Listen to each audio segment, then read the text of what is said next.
తమ పిల్లలకు చదువుకునే వయస్సు దగ్గరకొస్తోంది కాబట్టి అక్షరాభ్యాసం చేయించాలని ఏడాదంతా వసంత పంచమి, శ్రీ పంచమి, త్రిశక్తుల్లో వాగ్దేవతగా ఉన్న సరస్వతి అమ్మవారి జన్మదినోత్సవం కోసం ఎదురుచూస్తూ ఉంటారు తల్లిదండ్రులు. అలాంటిది ఈసారి 2026లో శుక్రమౌఢ్యం నడుస్తోంది. ఫిబ్రవరి 16 వరకు ఉంది. మరి జనవరి 23న ఈసారి వసంత పంచమి వచ్చింది.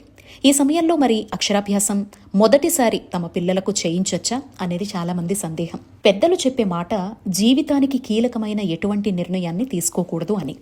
మరికొందరు చెప్తారు ఇది వయస్సుకు సంబంధించింది అక్షరాభ్యాసం కాబట్టి తప్పుండదని. ఇంకొంతమంది శ్రీ పంచమి, దసరా, అక్షయ తృతీయ వంటి పర్వదినాలకు మూడాలు, ముహూర్తాలు, సమయాలతో సంబంధం ఉండదు అని.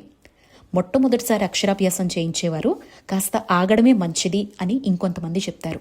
ఫిబ్రవరి 16 తర్వాత వసంత నవరాత్రులు, ఆ తర్వాత దసరా కావచ్చు, లేదా పిల్లల జన్మ నక్షత్ర రీత్యా ఇంటి బ్రహ్మగారు లేదా పండితులు పెట్టే ముహూర్తం రోజున బాసర గాని లేదా దగ్గరలో ఉండేటువంటి దేవాలయాల్లో అయినా ఇంటి వద్దనైనా అక్షరాభ్యాసం చేయించుకోవచ్చు.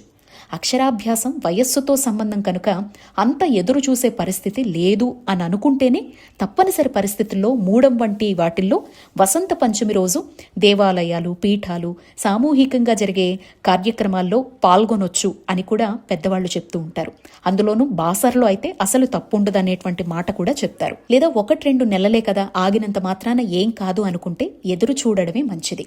లేదా ఇంటి బ్రహ్మగారు సూచనతో ముందుకు వెళ్లొచ్చు. ఇక వసంత పంచమి రోజున ఆలయాల్లో, పీఠాల్లో గురువులు, పండితుల సమక్షంలో శ్రీ పంచమి వేడుకలు, అక్షరాభ్యాస సామూహిక కార్యక్రమాలు జరుగుతూ ఉంటాయి.